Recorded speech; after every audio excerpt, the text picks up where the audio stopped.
It is 11 a.m. Philippine Standard Time. So good morning, good afternoon, good evening from wherever you are coming from. And thank you everyone for joining our webinar series on scaling out climate smart agriculture via climate smart villages, lessons, and good practices in Southeast Asia.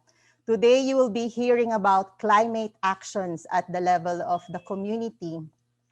My name is Emily Monville Oro, and I'm the Philippine Country Director of the International Institute of Rural Reconstruction. In today's session, we will learn from different development and research organizations, their experiences in implementing climate smart agriculture or CSA in Southeast Asia and the co-benefits they gained from these initiatives. But before that, let's have a quick orientation of our platform. On your Zoom app, you will see the chat button. We encourage you to use it to introduce yourself and your organization. Use it also to share your insights in our topics today. Finally, there is the Q&A button. Use this to interact with webinar hosts and post your questions here and our resource persons will respond to them. Questions will be selected to be answered live later. The objective of today's session is to really look at the experiences of and the climate actions and emerging lessons of scaling climate smart villages in Southeast Asia. I am sure you are excited to hear from everyone. So now to formally start, I would like to call on the President of the International Institute of Rural Reconstruction, Mr. Peter Williams, who are joining us from the US. Good evening to you, Peter. Good evening, but also good morning. Um, can you hear and see me okay? Yes, Peter, go ahead. Great. Well, good morning and a really warm welcome to everyone joining us from really around the world. It's great to be part of this event. I'm particularly delighted to be here at the Climate Smart Agriculture CSA via Climate Smart Villages webinar series, representing IIRR and advocating for the sustainable agricultural practices that are so essential for the continued prosperity of future generations. You know, as a global community, we currently face two crucial and seemingly conflicting challenges. On one hand, our global population is expected to reach 9.8 billion people by 2050, making demand for food 60% higher than it is today. On the other hand, climate change has shrunk the availability of arable land for the production of food. Already, a third of the world's topsoil is acutely degraded, and the United Nations estimates a complete degradation within 60 years if current practices continue. So the situation seems at a glance to present this tension: feed the world or preserve the planet. Well, CSA stands at the intersection of these two priorities and offers a strong solution for both. With climate smart agricultural practices, not only can we increase our yields and reverse some of the impacts of climate change, but we can also do so in a way that really empowers communities, especially those communities in the global south that are responsible for producing 80% of the food that you and I consume. IIRR has been working at this nexus since our inception in 1960. The focus of the organization has always been on addressing the ever-changing challenges of rural communities, whether that came in the form of strengthening educational access, building community-managed resilience to disaster, or supporting health systems, all of which are so vital for unlocking the economic opportunities which so many communities aggressively seek. Today, climate change is one of the biggest and most widespread challenges that we all face. Rural farmers in developing countries have been one of the worst affected groups. They face the dual repercussions of worsening climate conditions and reduced incomes from lower agricultural yields. Since the adverse effects of climate change first became clear, IIRR has redoubled its efforts to promote regenerative agriculture and climate smart villages within the communities it works with. The organization's long history of co-creating knowledge with rural people, with scientists, policymakers, has all led to initiatives such as the establishment of the James Yen Center for Sustainable Learning in the Philippines, diversified fruit and vegetable gardening programs for farmers in Cambodia, and biointensive gardening projects to build drought resistance in countries like Zimbabwe. Now in our 61st year of operations, IIRR is expanding its efforts even further to spread awareness of climate resilient practices and the need to act now in order to reverse the effects of climate change. IIRR values knowledge from all sources and recognizes the importance of convening the types of venues, physical and virtual, that will allow these ideas and many more to thrive. The CSA via CSV webinar is clearly one such venue. The aim of this webinar is to translate the esoteric, complex knowledge the organization has built up through years of work into easy to understand, that is to say, accessible content that can be paired with implementing practical solutions deemed most appropriate for global communities. I'm truly grateful to our donors and partners whose continued support has made initiatives like this one possible. IDRC, CCAFs, who are and have been for quite some time key strategic partners of the organization. Thank you also to our panelists and to you, our audience, your participants, for joining us today in what promises to be a lively discussion. So I'll now hand the floor over to my colleagues, who all do a much better job than I do at explaining the intricacies of IIRR and our partners' work in CSA and in building CSV. And I truly look forward to seeing how our discussions evolve.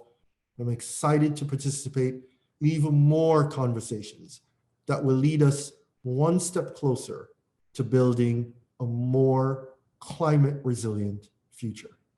Thank you very much. Thank you very much, Peter, for that insightful message and for setting the tone for this webinar.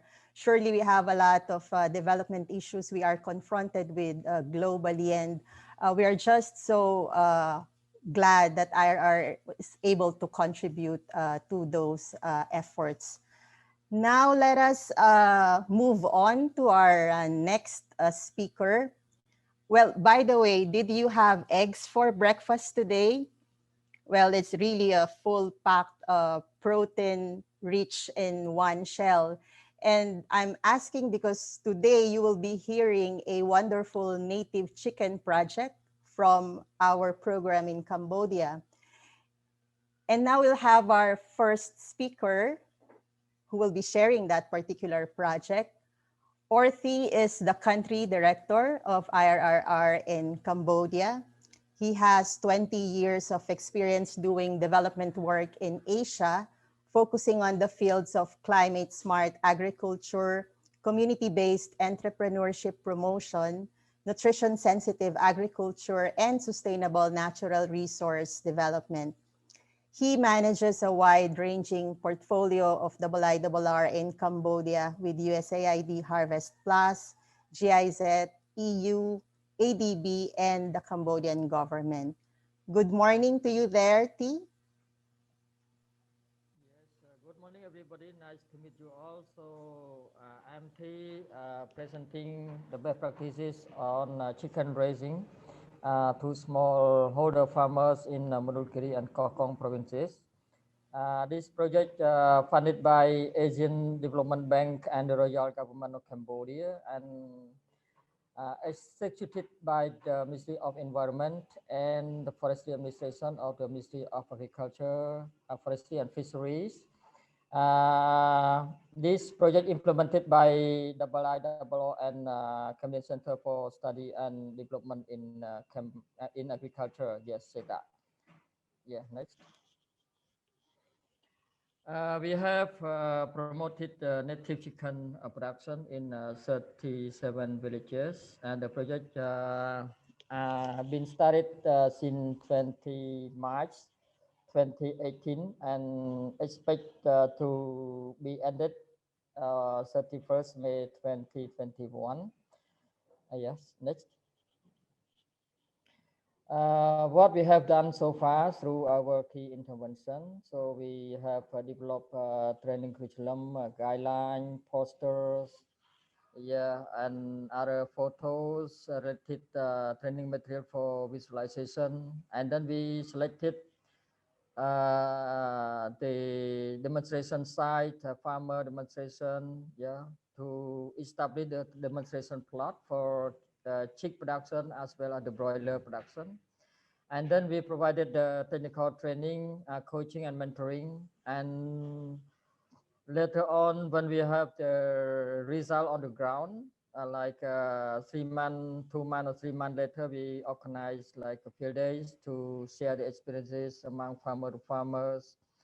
But another important thing, activity is exposure visit. We have brought our farmer demonstrators to learn from other farmers, experienced farmer in other provinces as well. And we also, because the farmer, they need the startup fund capital, so that we link them to the village development fund and saving groups that supported by the project. Next. Yeah, you probably know actually the native chicken resisted to the local climate condition and also the disease, the high price. And here, Cambodian people, they like to eat the native chicken rather than the imported one. Okay. And we use the local material for building pens or cage rather than the exported material to reduce the costing of chicken raising. We the project provided incubators as well. So here, for example, here we have provided like the hatching capacity for about 500 eggs to those chick producers. Yes. Vaccination is the most important for the chick production. So yeah, for example, we provided vaccination to prevent some disease. For example, like Newcastle or fall pox or parasites and fall cholera and so on.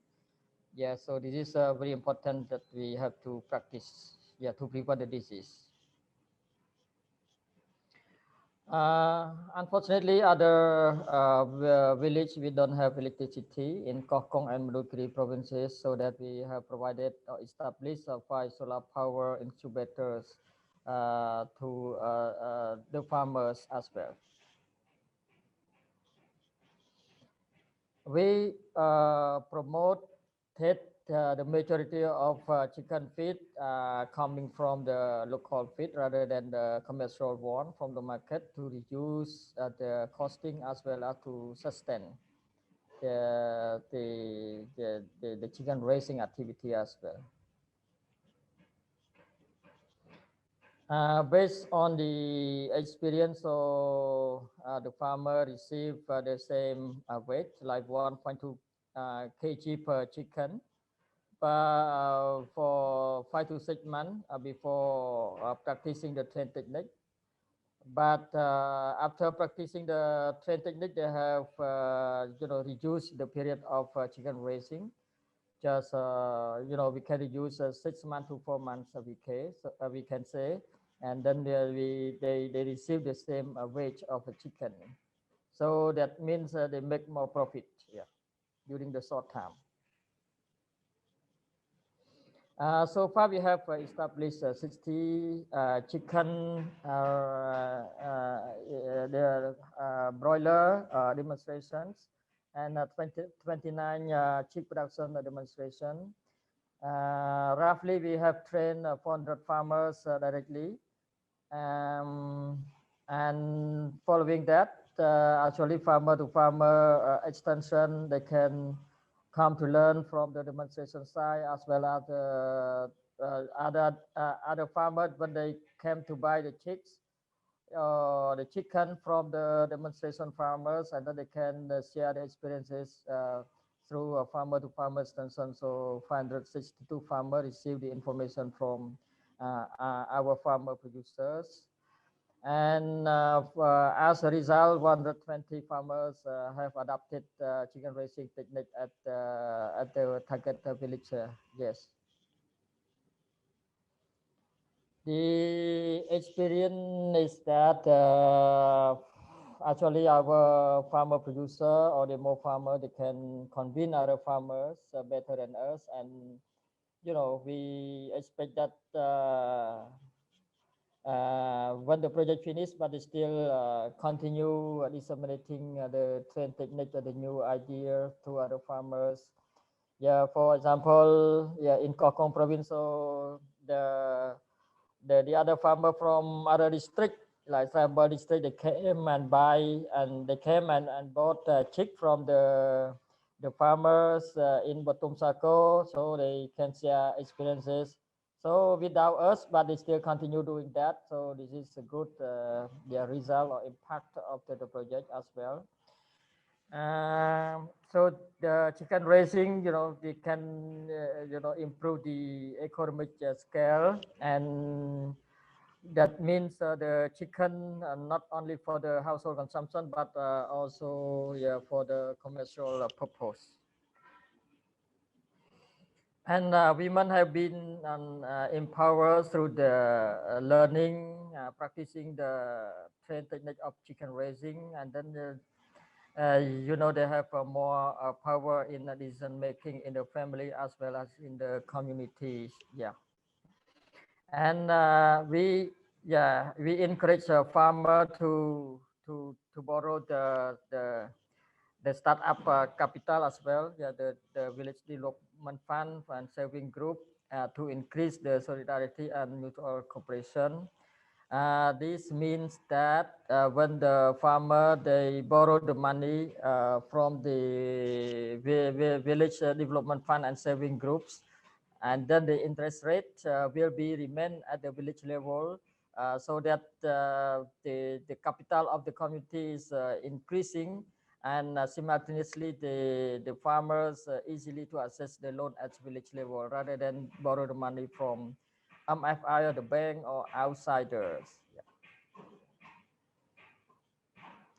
We promoted the home gardening, especially vegetable production for producing the chicken feed. Yes. So they experience that when they have high capacity of incubator, the farmer have to ensure that the number of cock and hens, yeah, must be enough to produce the egg for the egg hatching. Otherwise, they will lose the electricity, labors, or the waste time. So they have to ensure that the number of eggs is enough for incubating. Yeah. The technical training, yeah, actually the theory training is not, how do we say, it's not effective. So that coaching follow-up visit is very essential as well. Face-to-face meeting and practicing is the best way. Learning by doing, yeah, this is our experience. And the field day and exposure visit is very important as well. Yeah, the chicken raising production, have involved to being a very powerful tool to transform the lives of men and women in a local community. Yeah, not only the economical aspect, but also the environmental and the social aspects have been improved. And this enterprise chicken raising actually, need to be integrated with the technical support, funding provision, necessary hardware, and link to the market and the village development fund and saving group.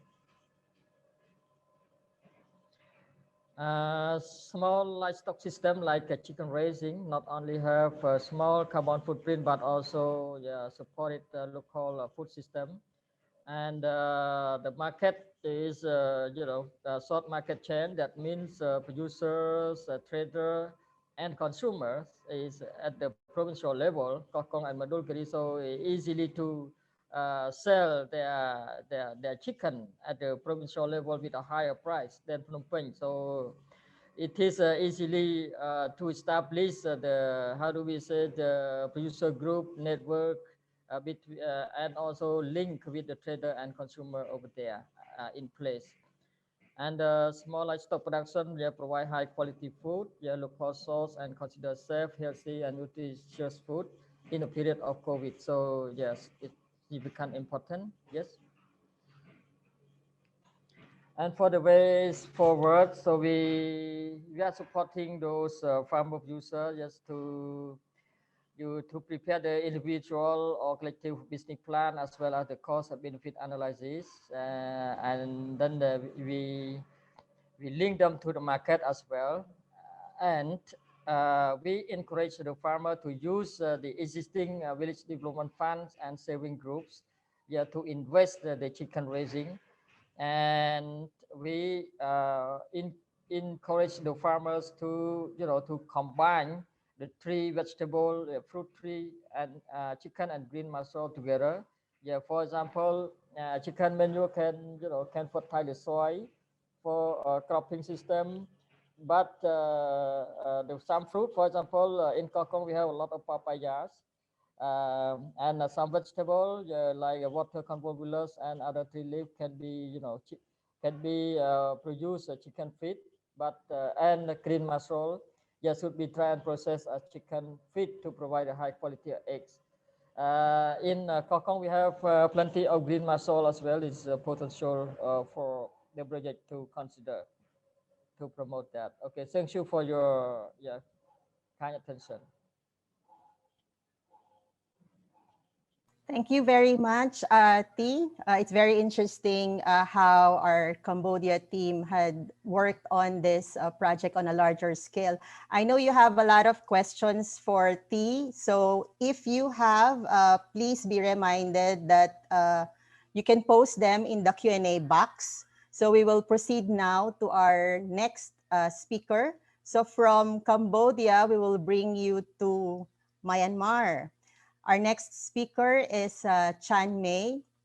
He is the project coordinator of IRR's Myanmar's Climate Smart Agriculture project in the country.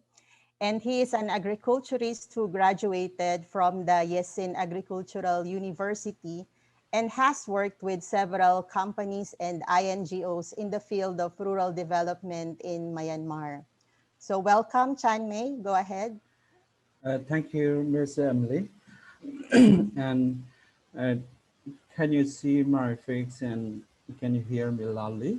Yes, yes. Okay. Good morning, everyone, and Mingalaba. Thanks for giving this opportunity to share our CSP project work and experience in this webinar.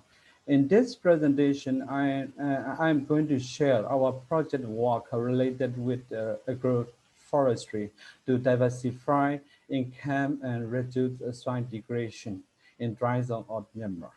Next, please. Before I'm going to present my topics, I would like to brief our CSP project of Myanmar. In Myanmar, our CSP project was started in 2007 with the support of funding by IDRC and CCAP. The project has established four CSP in different agroecological zones of Myanmar. The objective of the project is testing innovative ways of building resilient for smallholder farmers and developing portfolio of innovation and technology in our CSP. So we have established four CSP, one in dry zone of Nyau Township and one in Delta in Bogali Township, one in Nyangshui Township and one in Sada Village as a representation of the highland. Next, please. Uh, in this presentation, I'm going to talk about the dry zone. So, dry zone region lies in the central portion of the country and is one of the most climate sensitive and poor natural resource region. The major industry of the economic subsistence and commercial farming and growing such as sesame, groundnut, and pigeon pea, and small-scale livestock as well. However, the farmer in this region are challenging with the higher temperature, a lower rainfall, and especially the variable weather condition. Next. As the consequence of these challenges, agricultural productivity in the dry zone is low. The community heavily dependent on the natural resources. The heavy usage of natural forests, such as cutting tree, is one of the primary causes of the forest destruction, and which lead to the drastic change in climate. The other reason of the deforestation are caused by the population growth, agricultural expansion, and increase in livestock population. Most of the cultivated land in the dry zone region are already degraded due to the lower nutrient cycling, and also most of the farm green residue are used for livestock feeding. And these are higher temperature and low nutrient content, low moisture content, present a complex challenge for the smallholder farmer. Next, please. Among our CSP, mango-based agroforestry is one of the major CSA projects that implemented in CSP of the Triangle region, because it's the best alternative way to cope with the challenging of the climate variability. Building agroforestry fund can contribute for income diversification, soil nutrient management, and creation of the farm microclimate. In dry zone CSP, the project has set up agroforestry project such as integration of the fruit tree in the farm, growing together with the seasonal crop, and also we have another activity like the growing of leguminous tree like acacia shamir, glycidia along the boundary of the farm for the multiple purpose. I will explain later. Next, please. The growing of the leguminous tree along the boundary of the farm are primarily aimed to manage soil degradation and erosion, because it can provide the valuable source of the green manure.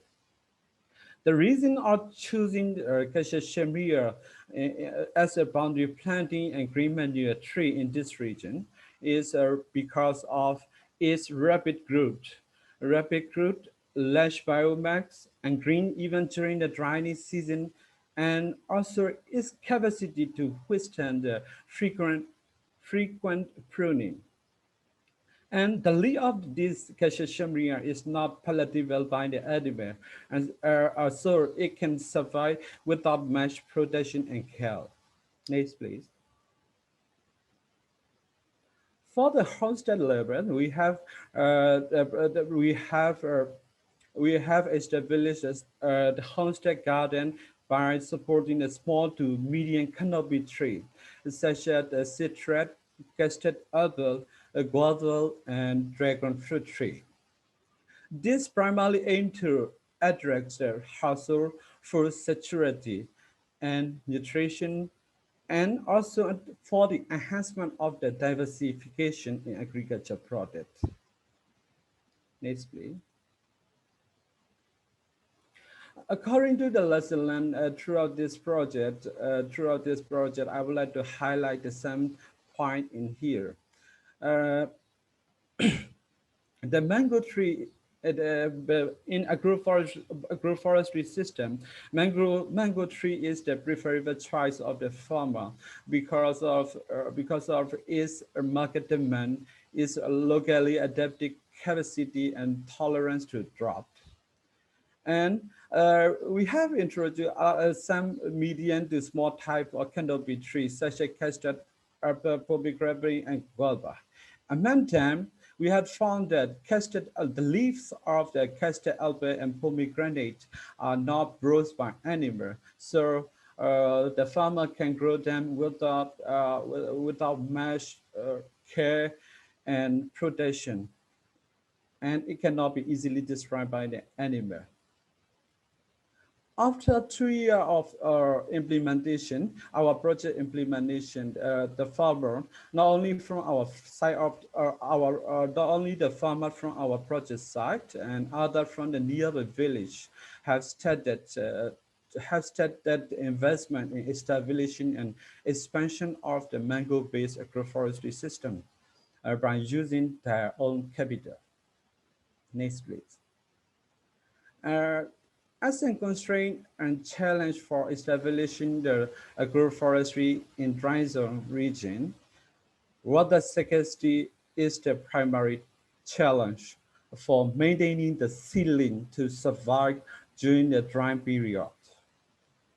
And also, the sowing time is very limited because all types of tree can only be grown only in the rainy season because of its uh, unpredictable weather condition in this region. And also, another issue is free grazing. In dry zone region, the farmer normally use the free grazing after harvesting their crop. So the animal usually destroying their tree, their crop after, during the free grazing time. So it's a big issue to solve the problem with the farmer for maintaining the agroforestry system. In this project, I is going to continue in studying the sustainability of the CSA project and the studying of the cost benefit analysis to support more investment and funding for the agroforestry. Next, please.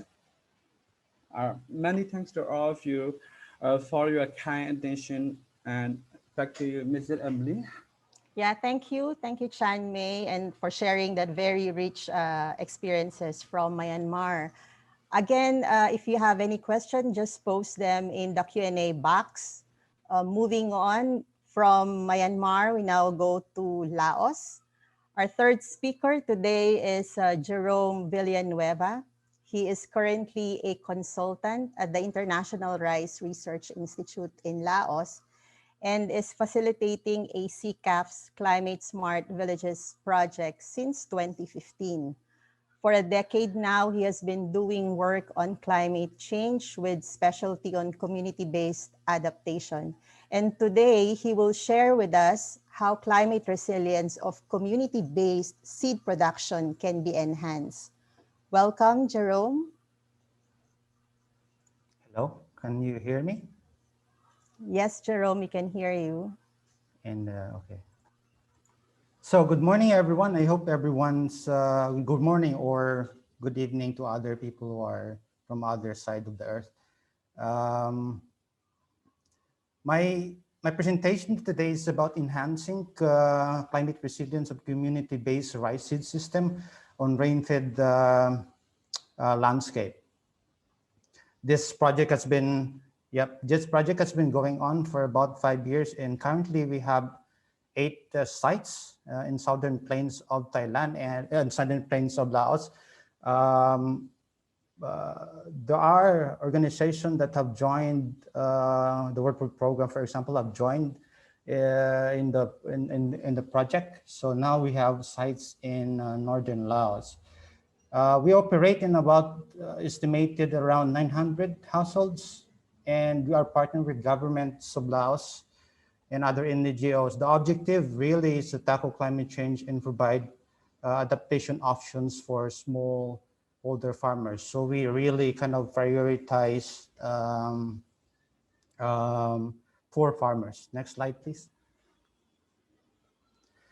So everyone, I'm sure everyone doesn't really has probably a bit of an idea on community-based system. So what is community-based system? As a modality for technology, is this really a modality for a technology that provides really management practices on seed health, also promote crop diversification and introduction of improved and tolerant rice varieties. There is also a linkages between the farmers to the market. So we try to integrate farmers to the market, and also site conservation of traditional rice varieties. What's special in our project is that we also integrate gender mainstreaming on this.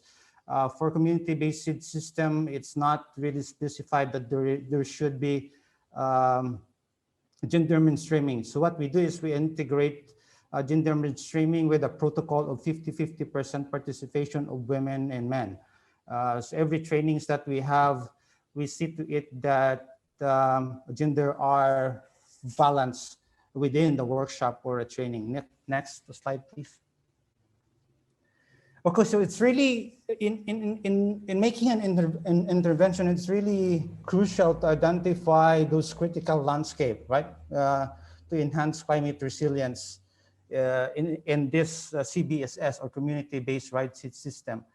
In Lao, we really identified 2 types of landscape: the flood-prone landscape and the drought-prone landscape. Our direct intervention would be to distribute flood-resistant rice varieties on areas that are flood-prone. We also distribute drought-resistant rice varieties on areas that are the drought-resistant, drought-prone landscape. But the common denominator in this, when you distribute climate-resilient rice varieties, is you have to have farmers training. Really utilizing those best management practices on rice farming. Next slide, please.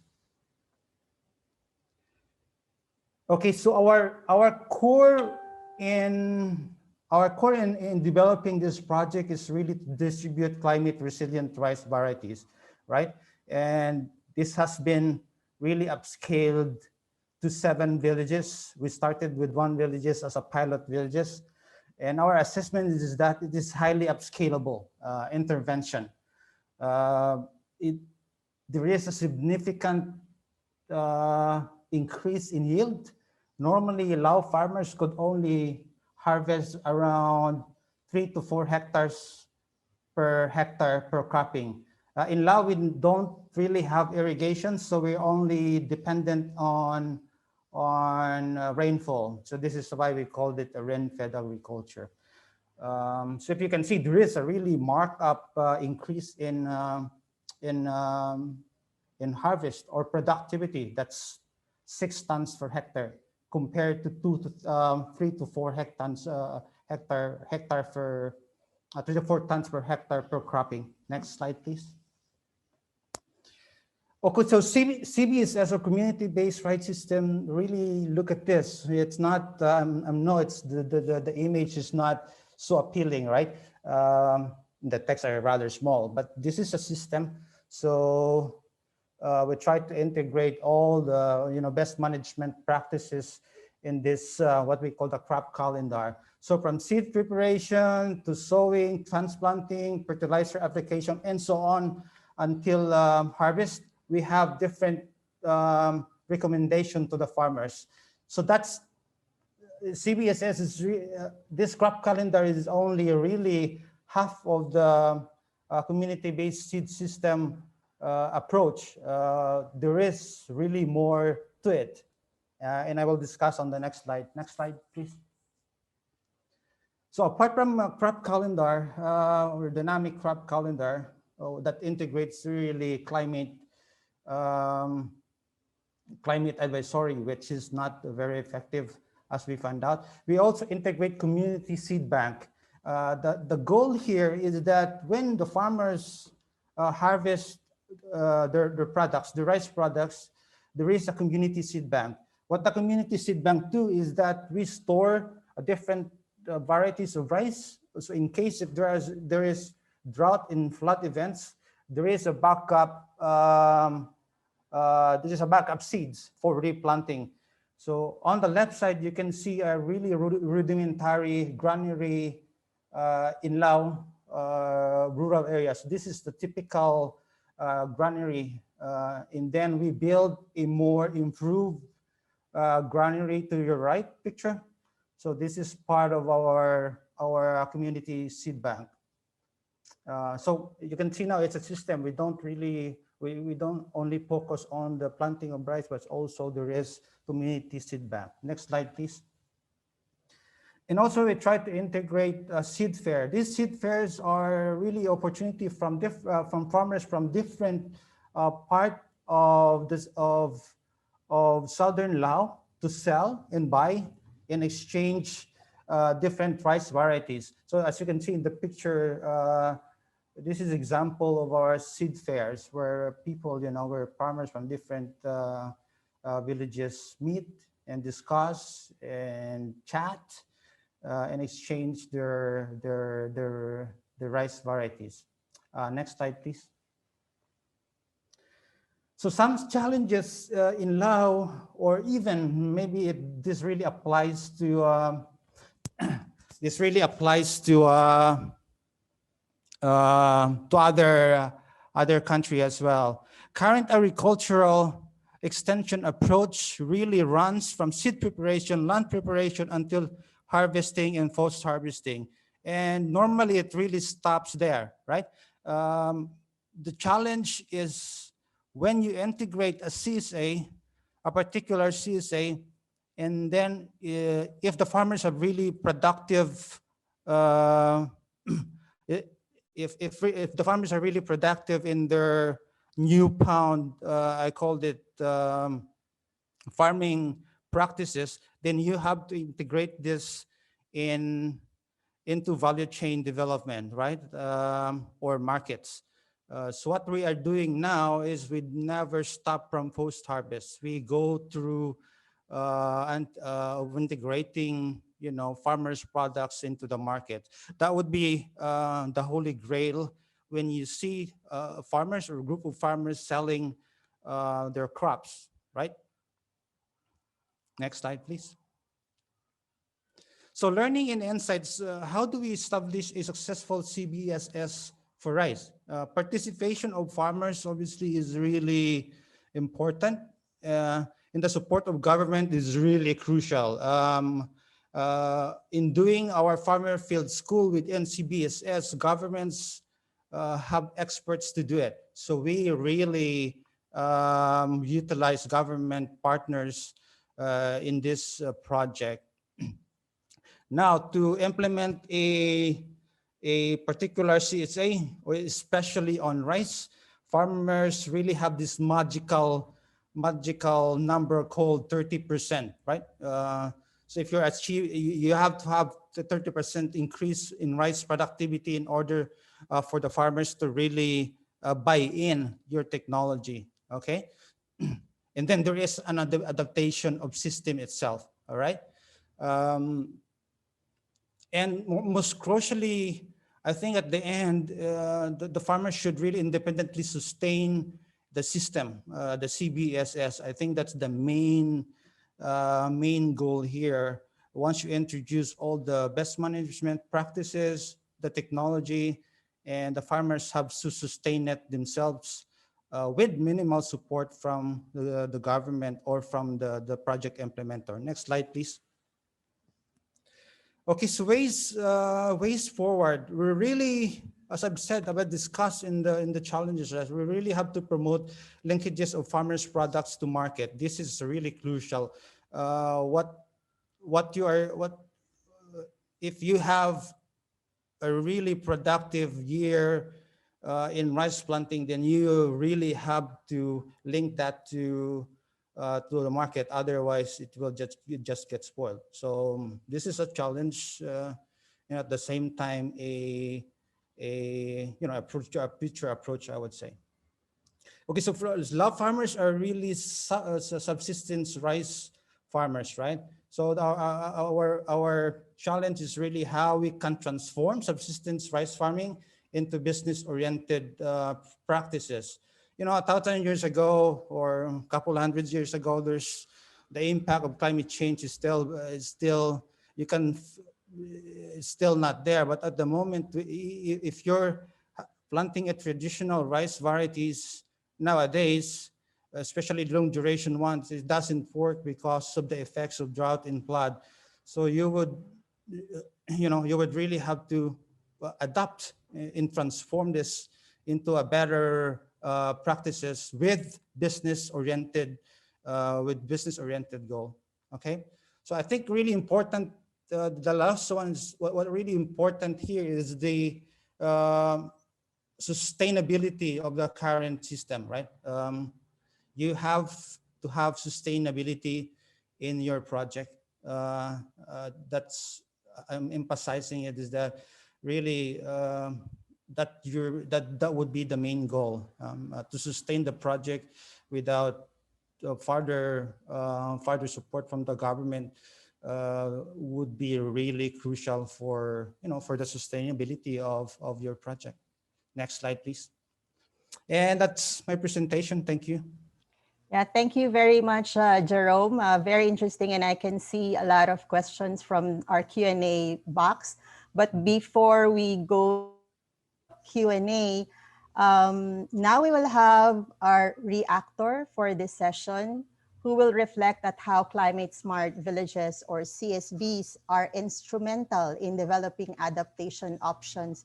And we are glad that, somebody who's recognized as one of the founders of the CSV movements had joined us. Dr. Pramod Agarwal is the Asia Program Leader for CCAFs, and he is based in New Delhi. His research contributions include developing crop growth models for tropical environments and climatic variability and climate change on crops. He is an editorial board's member of several journals and a fellow of the National Academy of Sciences, India, and National Academy of Agricultural Sciences in India. Glad that you can join us, Dr. Pramod. Thank you. Thank you very much. Can you hear me well? Yes, I can hear you well. Perfect. So good morning, everyone. Very happy to join this webinar and listen to all the participants. First of all, I would like to congratulate IIR for such a wonderful webinar and for leading this program for quite some time on climate smart villages. I think this is a very rich program, as I see from the presentations. I just heard three presentations, so I will very briefly reflect on it. So all three basically are talking about income generation, for sure. I think that's a common theme. Raising productivity one way or other, not necessarily always directly, but raising productivity. And indirectly, people are also trying to address resilience, that how do we build resilience in systems. So I think that's how they're all trying to address climate smart agriculture perspective. So I think from that perspective, this was really great. Think about, for example, agroforestry, they're focusing on dry zones, so which is very climate risk prone, and raising income and also addressing directly carbon sequestration. That's a big help. So besides generating more income for farmers, you are also sequestering carbon and in a way reducing greenhouse gas emissions. In terms of chicken production, I think the focus was largely on income generation, diet diversification, and of course, through this, you are also building resilience during period of climatic stresses. Community seed system was very explicit in terms of mentioning about adaptation through drought and flood tolerant systems, raising capacity of farmers. I think that's also extremely important, which was also part of other programs as well. What was also very important, although not explicitly said by all, but most people were also addressing gender mainstreaming. So trying to address how women could be empowered in this. So overall, I was very happy with the progress being made and diversity of and richness of the projects that are happening in Southeast Asia. But having said that, I would just like to say a few general points, not only to these three, but also to all others. Well, you have to have some strategy to distinguish what is climate smart and what is not necessarily climate smart. What do you call a climate smart village and what do you not call a climate smart village? Also, for most people, we have to be conveying our thoughts a little bit more clearly, because most of these programs could also be labeled as just routine activities for income generation. I don't mean that income generation is not important. It is a very critical part. But what is different from a sustainable intensification, income generation project, and a climate smart village project? I think that's something that we have to always keep in mind.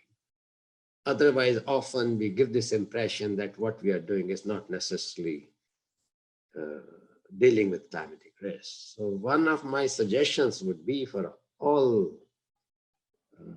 project implementers to be very explicit about what climatic risk you're trying to address. How does your program help in addressing adaptation to climate change? That's something that you're all doing, but you're not making it explicit. I think that's important to distinguish that how does it become a climate smart village program. Other aspect is that you have to have some distinction between climate smart agriculture and climate smart villages. A climate smart village, as we always keep saying, is an approach which is to scale up climate smart agriculture interventions, which could be technology, it could be institutions, it could be policy, it could be some finance program. So that's where we have to be a little bit more clear in terms of using proper terminology and being very clear. The next part which I would like to highlight, and perhaps that's where I would like to stop, is scaling. It's very important that when we talk about climate smart village approach, that we address scaling explicitly. I see in your Q&A, a lot of people are asking about that as well. And these are pilots. You have pilots, for example, about chicken production, about agroforestry, about community seed systems. But scaling is something that has to be very explicitly addressed. It's good to have pilots, but there is a limit to do pilots. What next? You have established this. So I think you have to have a clear scaling of strategy, which could be horizontal scaling For example, the seed fair that was mentioned, I think that's a very great strategy for scaling up horizontally from farmer to farmer transfer of technology. So I think that should be always part of your program. How do we uh, raise the capacity of other farmers? So hub and spoke model of extension is always very good to do that. So I think that's something that should be always part of your projects. Even more important is scaling up, vertical scaling. How do you raise it to the whole country? See, if you keep doing it, how many years you will need to transfer this whole technology to the whole country, whether it's Cambodia, Myanmar, Laos, or wherever. So it's a challenge. So you should have a strategy that based on your experience of climate smart agriculture and climate smart village model, how can you link with the ongoing national programs to scale up for the whole country? I think that is other aspect that you should be really thinking about. But overall, I would again like to congratulate all the speakers and also IAR for the excellent work that is being done. If only you can just uh, translate it more into climate smart agriculture perspective, that thing will be wonderful. Thank you very much. And I once again say that I enjoyed listening to all of you. Thank you very much, Dr. Pramod. I think we have, everybody had learned a lot from those reflections. These are gems of knowledge. And please do still join us. Now we will have our first set of speakers, an opportunity to answer 2 questions from the Q&A box. So I invite our speakers who have presented already to please start your video so that our participants can see you. Yeah, the chicken project, Orthy, had generated a number of questions, and I can see that you have responded to some of them. I think one question here is really, trying to probe on the problems and challenges that you have encountered in the project, especially in the production, as well as in organizing the farmer organizations. Would you want to speak about that, Yes, Orthy? here Cameroon farmers actually they don't have enough capacity to supply the chicken product or eggs to the market regularly, as well as required demand of the market, because we have some challenges or risks related to the disease or something like that, or farmers, they sold chicken or eggs individually. And yes, this is the problem, but so far we have provided the capacity building to establish, for example, like agricultural cooperatives or chicken producer group. For example, one cooperative, they have potential to produce chick, and other cooperative of user group, they have potential to produce a broiler or something like that, and then we train them to set up a business plan, as well as encourage them to negotiate with collector or traders to do similar to a contract farming. And we link those farmer to the collector or trader in Phnom Penh as well, not only in the local level but also in Phnom Penh, based on our experience, and then they can continue producing or supplying the product regularly to the market. This, yeah. Yeah. Thank you, T. And I think there are also a number of questions asking about the change that it had brought to the those who are participating in the chicken project, how their income had changed. Have you had studies about this, and what is your research or your experience telling us in terms of the benefit generated economically in this chicken project? Yeah, we have conducted many case studies, and the experience on that, for example, like a chick producer, so they can make income. We can say this, the how do we say, the cross margin or the cross income is they made around 300, 250 or 300 US dollar per month. Yeah. So I think it's good that to make the income.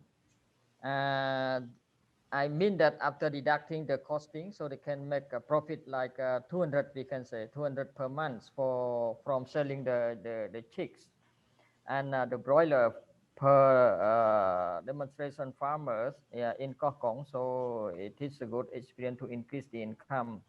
I think the income is good, and we have some experiences and case studies. So yeah, I would share if you are interested. Okay. Thank you, T. I'm now coming to Chan Mei.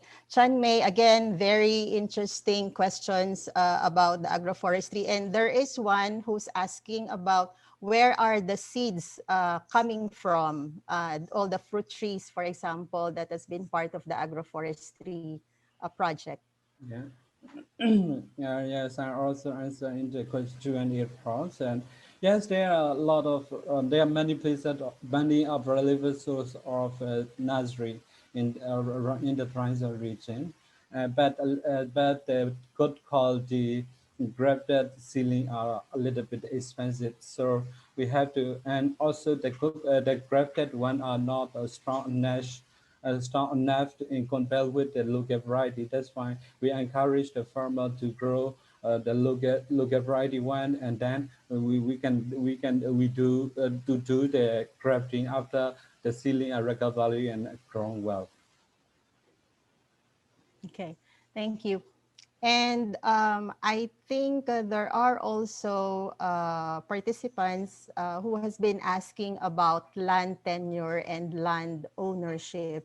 And also, if I may ask you, there is also interest in terms of, knowing about your strategy. How do you motivate the communities to plant trees or to be part of the agroforestry, um, if they can also do like agricultural crop production, which may be, shorter term? Uh, Actually, when we are saying agroforestry, we are not encouraging them to completely shift to the another type of the system. We are saying that to integrate the fruit tree in their farm, and so they can also grow the seasonal crop until the fruit tree are not fully grown. And I think it will take about 5 to 7 years. So between this 5 to 7 years, there is no or big changes for the farmer. They can regularly do they can regularly grow their seasonal crop for this period. After this period, the tree from the our fruit tree in the from the agroforestry system can provide some profit to the farmer. Yeah. Can you talk a bit about land tenure, land ownership? Yes, sir. We have not much tenure problem in the dry zone region. These problems are existing especially in the state. So we had not much problem in this dry zone region, and also the other organization like FAO and other organization are helping farmer to apply for the land tenure registration assets.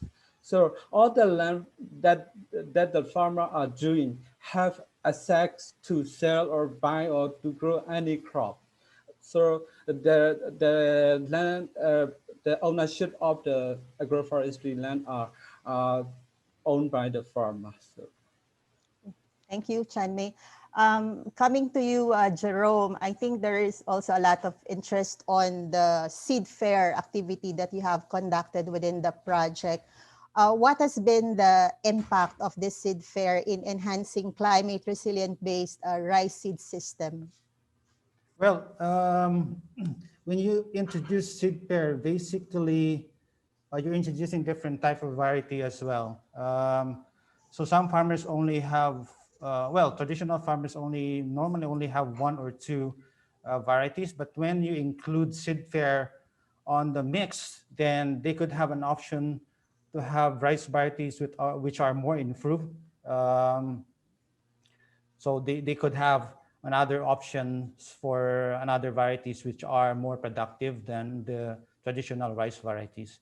So I think the really positive impact is the really significant increase in harvest, in productivity of farmers. I Yeah. think that's the most. Yeah. Yeah. Yeah, and quickly, can you also highlight how you are trying to link the farmers to the market? Yes, that's a good question. That's a challenge.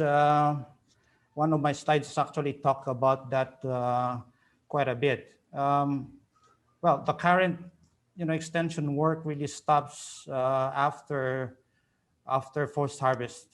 So what we do now, in a seed fair, for example, we include a local rice buyers, so the farmers could really talk to the buyers. So within the seed fair, it's not only the farmers are involved exchanging their rice varieties, but also the presence of local rice buyers. Thank you, Jerome. I'd like to ask Dr. Pramod, you really had shared with us a lot of interesting insights, and being with the CSB movement and conceptualizing it, it would be interesting to know how you feel about progress of the CSV movement. And now that we have all this pandemic, do you really see a role, if any, for the CSV in the recovery following this COVID-19 pandemic? Let's not try to stretch it too far. Let's not try to relate everything to pandemic. Number one, you see, pandemics will come and go, right? There will be this pandemic or that pandemic. But if you think in terms of risk, climatic risks have always been there and will always remain there. The only thing is that they will become even more intense than they were there. So considering that, the climate smart agriculture practices and climate smart village approach will always be in need. So I think we really have to understand what we are trying to do. And if we follow the principles of climate smart village approach, I'm very sure that we should be able to scale up resilience among farming communities, which is very much needed. And of course, once you build up resilience, it also means you shall be generating more income, raise production, and of course, at few places also contribute to GHG mitigation. So I would say pandemic is relatively small, but the challenge of climatic risk are even bigger. They are all the time there. Right. Thank you very much, Dr. Pramod, and thank you to our speakers for responding to some of the questions of our participants. You may check the Q&A box to see other questions that weren't answered live, and you may respond to them via chat. We still have our next set of speakers, so I'd like to go to our next speaker, Andrew Hanley. He recently graduated with first-class honors from a master's in science in climate change, agriculture, and food security at the National University of Ireland, Galway. It was during his master's that he had opportunity to work with double in an essential research that he will share with us today. Thank you for joining us, Andrew. Hi, can you hear me okay? Hello? Yes, go ahead. Oh, sorry. Hi, my name is Andrew Hanley. As part of my master's thesis, I conducted research on the topic of building household food security and dietary diversity in Myanmar's climate smart villages through the implementation of climate smart agriculture. This research was done in collaboration with the National University of Ireland, Galway, and IIRR, along with its partner organizations, IDRC and CCAP. Next slide, please. So what is climate smart agriculture? So the main objective of this research was to investigate if the implementation of climate smart agriculture had a significant impact on food security and dietary diversity in the 4 climate smart villages across Myanmar. Climate smart agriculture has been touted as one of the many approaches to address the multiple impacts and complex vulnerabilities of agricultural dependent communities in the face of climate change. As defined by FAO in 2010, climate smart agriculture has been developed to integrate 3 dimensions of sustainable development. These dimensions are economic, social, and environmental. The climate smart agriculture is based around 3 distinct pillars. These pillars are productivity, adaptation, and mitigation. When developing or implementing any CSA practice, the main focus should be to 1, sustainably increase agricultural productivity and income, 2, to adapt and build resilience to climate change, and 3, to reduce and/or remove greenhouse gas emissions where possible. It's very important to note that climate smart agriculture is not just one single magical agricultural practice or technology that can be universally applied to solve issues associated with climate change. Instead, it is a collection of site-specific solutions that have been designed or tailored with these 3 pillars in mind. Each of the 4 climate smart villages in Myanmar is located in a different agroecological zone. This meant that site-specific CSA practices needed to be chosen for each one. The most common practices among the 4 climate smart villages in Myanmar were agroforestry, home gardens, and the introduction of livestock such as chickens, pigs, and goats. Agroforestry consists of the integration of trees and shrubs into crop and animal farming systems. It is designed to create a number of environmental, economic, and social benefits. For example, the trees help to bind soil and provide and improve nutrient quality, allowing improved crop yields. They also provide protection and shelter for both crops and livestock. And depending on the species of tree, fruits that are produced can be sold at markets to provide new sources of income for households. The introduction of small livestock such as chickens, pigs, and goats provide households with new sources of income. It can also improve food security and dietary diversity by producing eggs, milk, meat, etc. These tend to be food types that are usually difficult to access in developing rural communities. Finally, home gardens are a great way of improving food security and dietary diversity, as households can produce their own fruit and vegetables. It can also provide households with new sources of income, as any extra produce can be sold at local markets. Next slide, please. So IIRR and its partner organizations have helped to develop 4 climate smart villages in Myanmar. Each village is located in a unique agroecological zone and has to deal with specific challenges associated with climate change in that region. Tangkuma CSV is located in Shan State. This village is considered to be in an upland region, roughly 3,500 meters above sea level. The landscape here is dominated by hills and has an annual average temperature of 27 degrees Celsius. Hatipu CSV in the Mandalay region. This region is considered to be a dry zone with high annual temperatures and low levels of precipitation. Masien CSV is located in the Delta region of Arawadi. Here, temperatures and precipitation levels are high. This region is considered to be the most productive in Myanmar, but is also suffering the most from the impacts associated with climate change. Finally, Sakta CSV is located in Chin State. This area is known to be hilly and is also considered one of the least developed districts in Myanmar. Food security and poor dietary diversity resulting in micronutrient deficiencies are common in Myanmar. In some states, the situation is worsening due to the conflict, poverty, and vulnerability to climate change. Findings from the Myanmar Micronutrient and Food Consumption Survey in 2017 and 18 highlighted some very worrying figures. 26% of children under the age of 5 are said to be nutritionally stunted, i.e. they're small for their age. 7% of children under the age of 5 are classified as wasted, i.e. low weight for their height. And nearly 20% of children under the age of 5 are underweight, defined as low weight for their age. Figures are also very worrying for adults in these regions, as 20% of men and 15% of females are classified as underweight. It is important to note that these figures are national figures and not necessarily representative of the climate smart villages, but they give a good indication to the current situation in Myanmar. Next slide, please. So the data used for this research was collected over a 2-year period in each of the 4 climate smart villages. 2 separate surveys were conducted. One was focused on measuring food security in the households. This was known as the HIFAS survey. The other measured dietary diversity, known as the HDDS survey. So a baseline survey was conducted in October 2018 before any CSA practices were implemented. 2 follow-up surveys were then carried out in May 2019 and December 2019. The results of these were used to determine if a given CSA practice that was implemented in the meantime had a significant impact or not. After all the data had been analysed, we began to notice some very interesting trends. Firstly, we found that there was a negative correlation associated with the number of CSA interventions and HIFAS scores. In households with no CSA intervention, 36% were considered food secure. In households with 1 CSA practice, this figure fell to 25%. This figure continued to fall to 17% in households with two CSA practices implemented.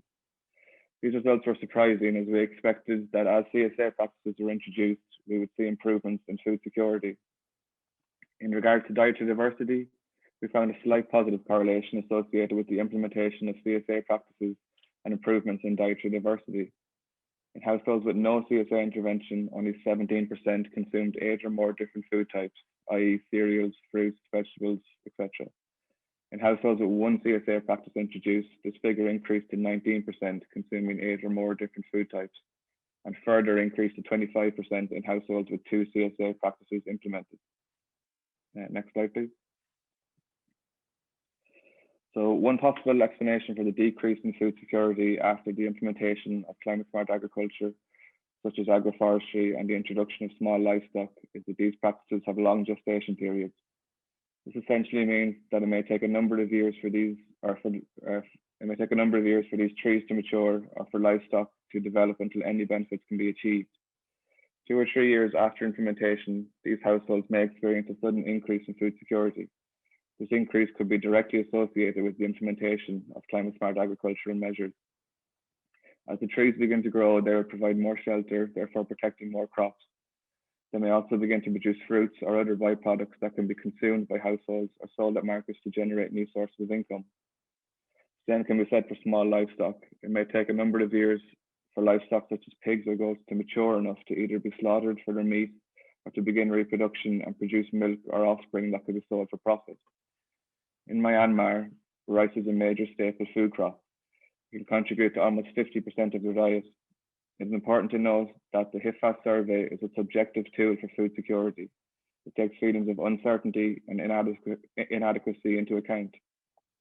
Even with improved access to other food types that climate smart agriculture may bring, locals may still not feel food secure if they cannot generate cash to purchase rice. This highlights the importance of climate smart agriculture for generating new sources of income. With this in mind, one possible solution to this problem is the better management of CSA implementation. In the long term, practices such as agroforestry may be very beneficial, but it may need to be paired with a short-term option that would provide benefits much quicker. This will ensure that vulnerable communities can build resilience immediately. The slight positive correlation associated with the introduction of climate smart agriculture and dietary diversity is very promising. To see an almost instant improvement in dietary diversity scores highlights the potential that CSA can have. For example, the introduction of home gardens may have provided many households with the opportunity to grow new types of fruit and vegetables. This will initially help to improve dietary diversity, but also has the potential to improve food security in the coming years. Households may begin to generate excess produce that can then be sold at markets and provide new sources of income. This will allow families to purchase foods that they prefer, such as rice. Continued nutritional education and communication will benefit individuals in each of the 4 climate smart villages. Even if climate smart agricultural options are helping to improve dietary diversity or access to different food types, without nutritional education, the potential benefits of a more diverse diet will not be realized. Next slide, please.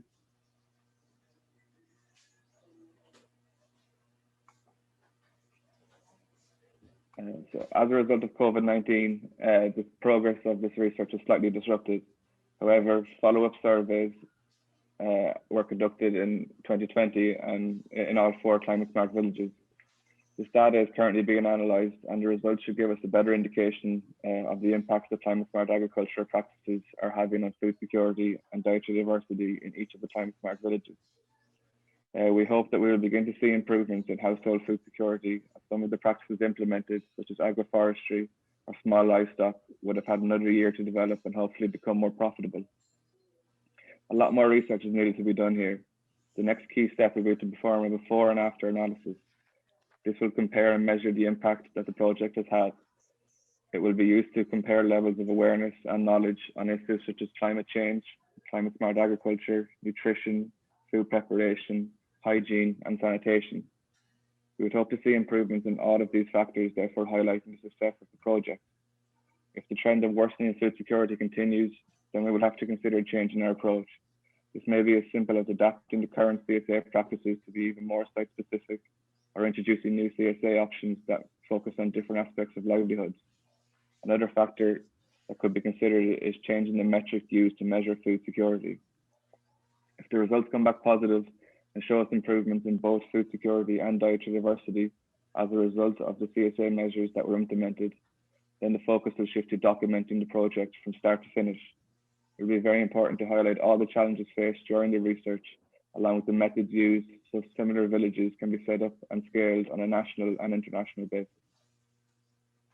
This concludes our presentation for today. I would like to thank you all for giving me the opportunity to present this research, and special thank you to IIRR and NUIG supervisors who have helped me along the way. Thank you. Thank you, Andrew, for sharing your research. So please post your questions for Andrew in the Q&A box. So our last speaker, but definitely not the list, is Thelma Paris. She is a retired socio-economist, gender specialist of the International Rice Research Institute. She served as a gender research advisor of CCAP's Southeast Asia, and she worked closely with our team at 11 at IRR. Today, she will share with us some insights on the project. Welcome, Thelma. Good morning, everyone. Morning. I would like to thank everyone for giving me this opportunity to highlight the work of IIR, particularly in addressing gender issues. I would also like to, since I have been given only 10 minutes to give my presentation, you can get into this link because we have published case studies of how gender issues are addressed and, and also incorporated in many of the climate smart villages in Southeast Asia. Next slide, please. So I would like to give credit to the team of IIRR. And my role there in this project is to be able to help them document, because they have been doing a tremendous job, but they also needs, there is a need for documentation and also sharing their experience in incorporating a gender dimension and also highlighting their efforts in scaling out of these projects. Next slide, please. So this project is actually a participatory action research project generating evidence based for upscaling local adaptation of climate smart agriculture. And IIRR is known internationally for spreading the concept, and not only spreading the concept, but demonstrating how the concept of SSDs and processes can be scaled out using the community-based approach. And also they focused on the value of social learning process and gender analysis. And this advocacy or process is used for generating portfolios of CSA options within the context of local municipalities, because we all know that technology options and practices vary by agroecosystems. So in scaling out, what matters most is the replication of the process, because technology options can vary depending upon the landscape, whether it be irrigated, or rain-fed, or landscapes and so forth. So in this, as we all know, IRR had been dealing with many different technology options, but I would like to focus on this presentation, a case study on the native pig production using low external inputs, and this was conducted in Guinagan, Quezon Province. Next. So what is social learning process and gender analysis? It's actually a process for first in the context of climate change, it's actually understanding who are the most vulnerable in these villages and what climate risk do they face. Particularly in Ginayangan, the farmers are faced with typhoons, and this coconut-based farming systems are always, I mean, they lose the coconut trees, they suffer from low productivity. And these other farmers in the upland lands also own uh, irrigated and rain-fed rice farming systems. But then, because of the unpredictability of the onset of rains, they suffer from prolonged dry spells and also typhoons, because as you know, Quezon province is known for the frequent typhoons.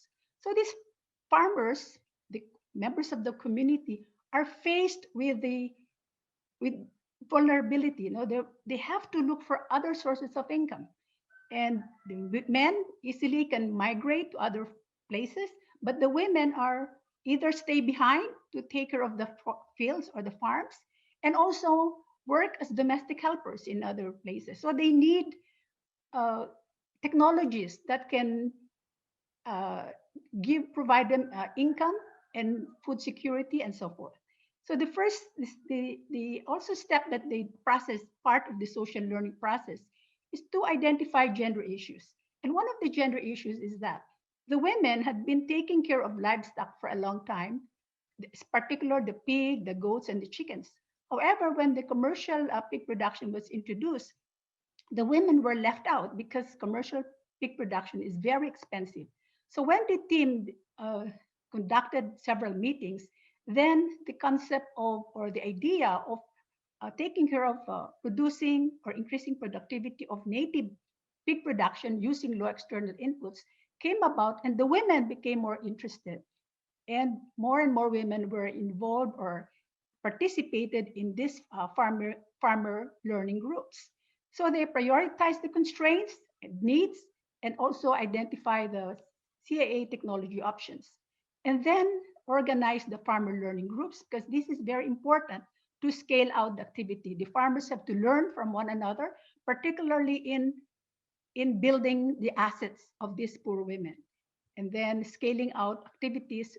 And this is very interesting because they develop a scheme wherein the association or the organization provided two piglets, and then after farrowing, then the producers also gave away two piglets to other members of the association. So they do not incur any cost, but they passed on these piglets to other members of the association. So this is one which is very crucial to the success of scaling out, because they don't have to depend on others. Next, next, please.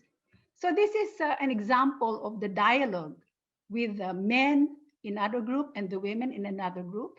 And this, you can find this story of this interesting woman, because she started with a few piglets and she expanded and expanded.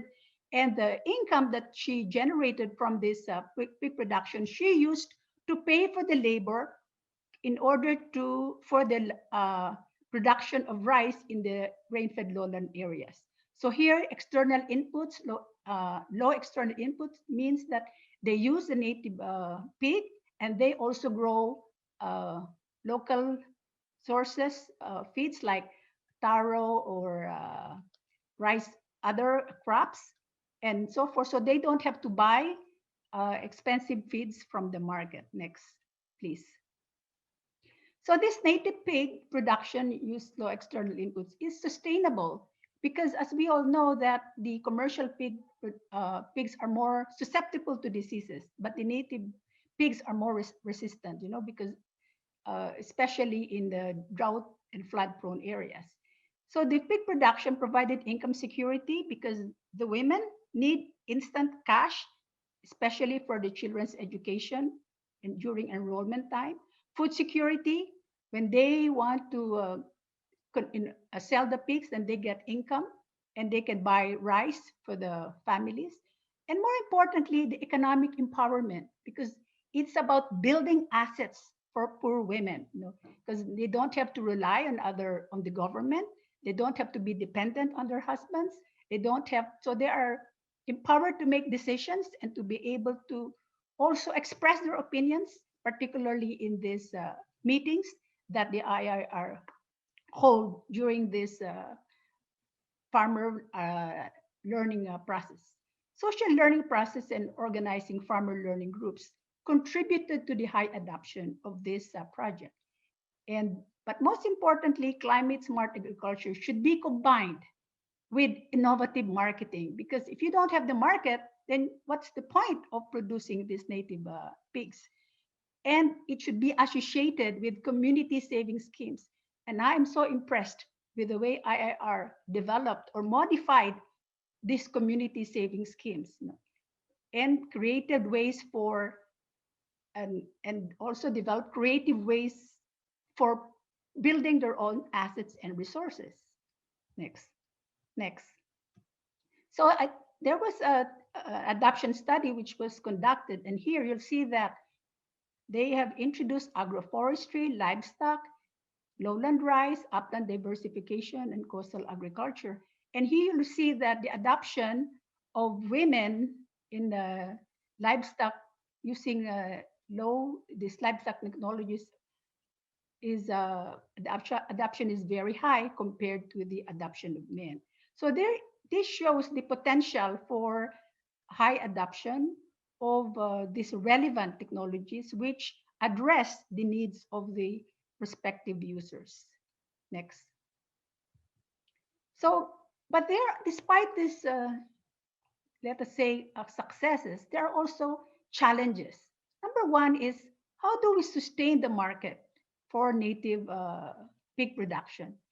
Because during Christmas time, before, this native pig production demands a very low price, but then because of they develop or they tried to market as a roasted pig or lechon, which is the legacy of the Filipinos, then the buyers also accepted or were more interested in buying the native pig as lechon, and this raised the value or the price of the native pig compared with the commercial pig. So how do we ensure the interest of farmers? And this can be done through the support of local LGUs and the village organizations, which the IAR have done. Now, another challenge is, how do we ensure that the users' needs, especially of women farmers, are considered in identifying technology options and practices? Because women are not only farmers, or refer to them as housewives, but they are partners in the development, not only in planning, development, and also scaling out of these technologies. Next. So what is next? What are the next steps? Now, this can be answered by IRR because they're more, they have the expertise to scale out. One is, first, as I said, continue to work with LGUs to organize farmer producers so that they can sell directly to the consumers, expand the market and add value adding schemes, train women on financial management so that they are not, so they have to impute their value of their labor, scale out other technology options and practices through DA AMEA, this. So I'll this is the vertical or the upscaling and scaling out. Help strengthen the participation in village savings and microcredit schemes. And most importantly, we tend to always measure the adoption, but we need to also have indicators, because many of these indicators are not measurable.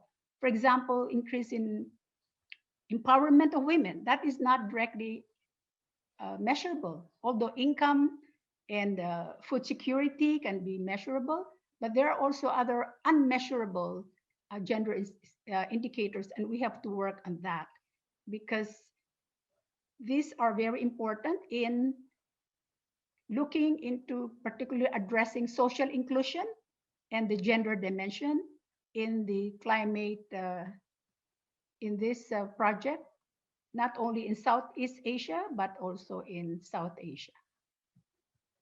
Thank you.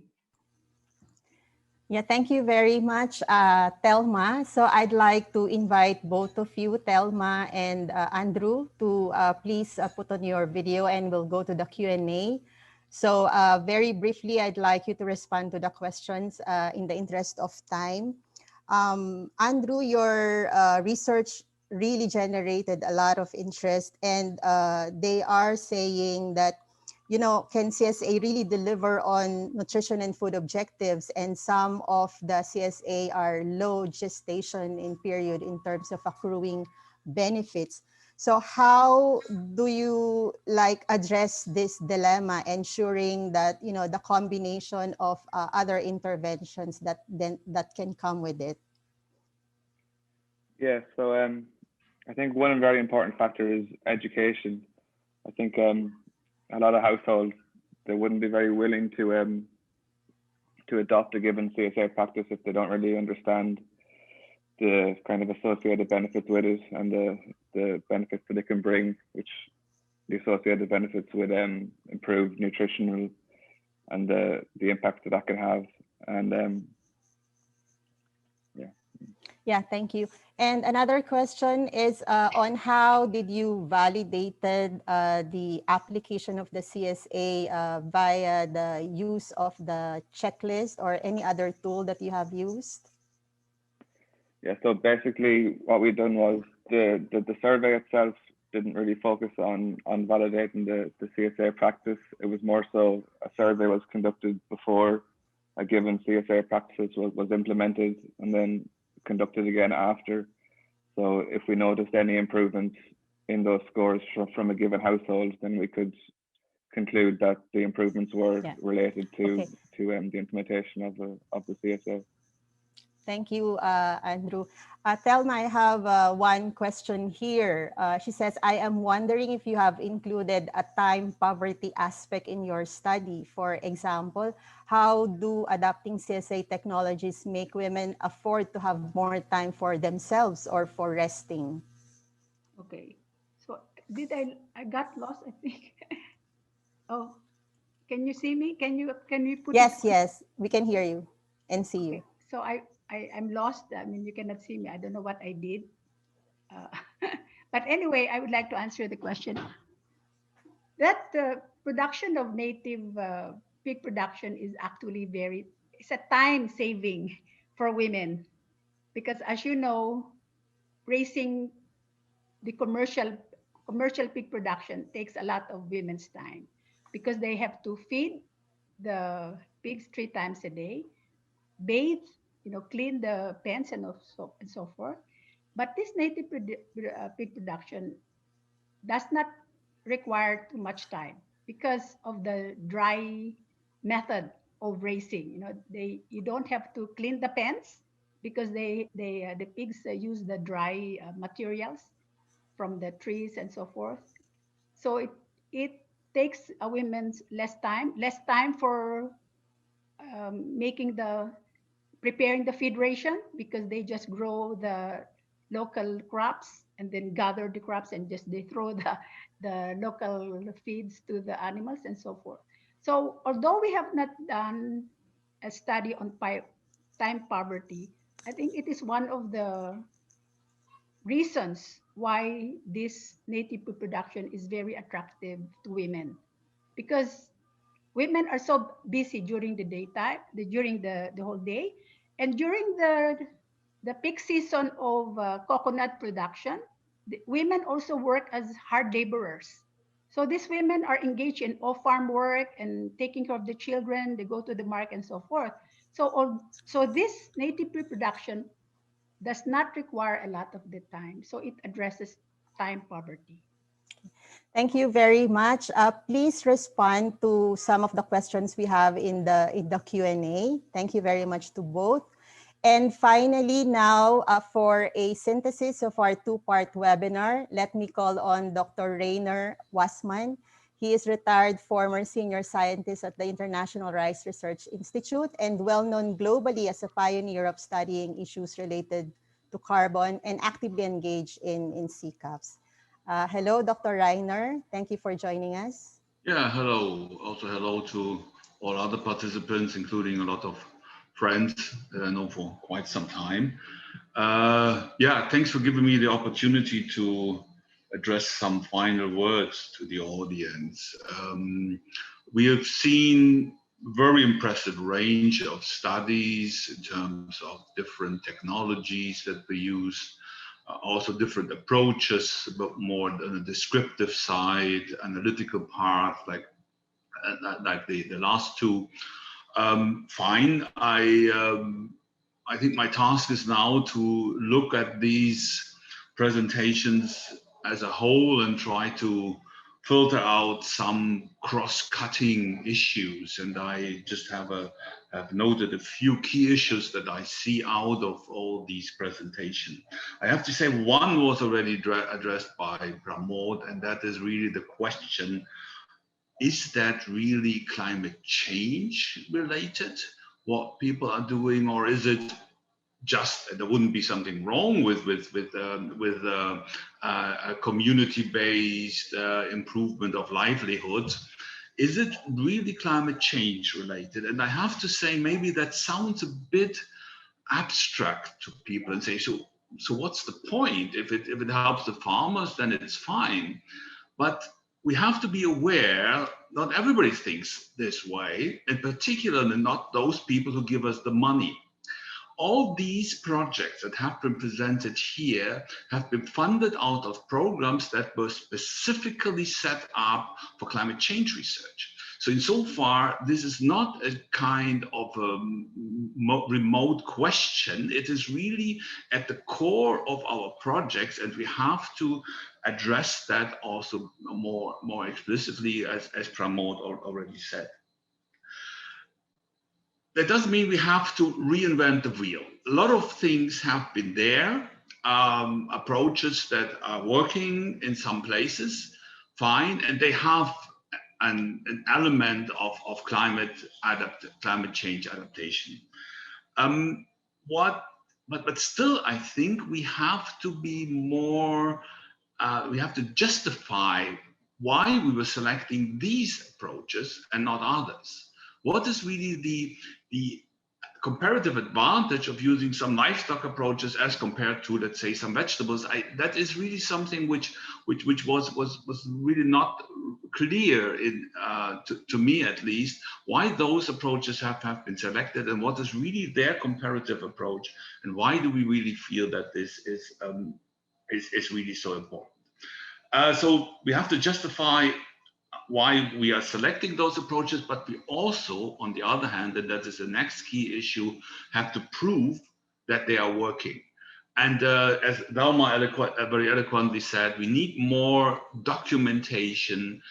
What is really what are really the benefits to farmers? And I really feel we have to come up with more numbers. Andrew definitely did that because also by the design of the study, which was more, as if I understood it correctly, like a meta-analysis of different sites.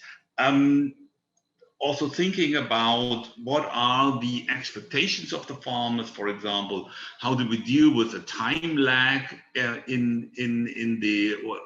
between the action and the benefits that they will get, for example, for agroforestry things. Jerome addressed the question of the expectations in terms of income increase or profit increase. These are really important things that have to be quantified. They have to be quantified also, that we can have some kind of lesson learned from one project to the other. Because the farmer expectation in terms of time before he gets something back won't really depend so much on the system.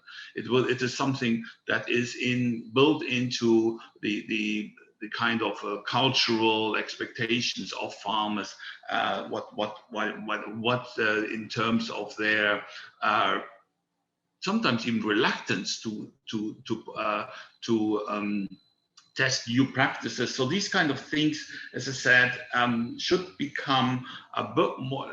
We have to add more data to this whole thing, which is as a whole. I think we really have to move forward from presentations or projects that are more based on anecdotal evidence. So telling a bit, okay, that works good, that works there, to really data-based evidence.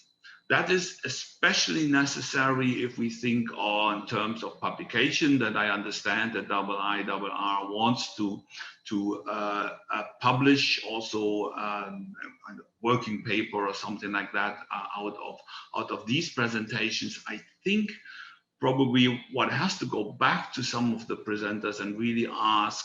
And I noted also that a lot of these in the Q&A sessions, that the data seems to be there, but it hasn't been really brought to it hasn't been really made explicit here in these presentations, that probably IRR has to go back to some of the presenters and really ask for some data, so that the overall presentation is more convincing to others. Yeah, I think with that I would like to close. Thank you. Okay, move away from anecdotal evidence. That's one of my takeaway from today's webinar. Thank you very much, Dr. Reiner, for tying together all our discussions today. And that concludes our webinar on scaling climate smart agriculture via climate smart villages in Southeast Asia. Thank you everyone for all your questions. And this has been really a very interesting discussion, and we hope you learned a lot. We will be developing a working paper from our webinar, so please watch out for that. And if you missed our webinar last week, you may watch it at the IRR's YouTube channel. We'll also upload a recording of today's webinar, so watch out for that too. And if you want a copy of our speakers' presentations, we have posted the link in our chat box. And finally, we thank IDRC Canada, CCAFS, CIAT, and ERI for sponsoring and organizing this webinar series with us. Thank you all and have a good day.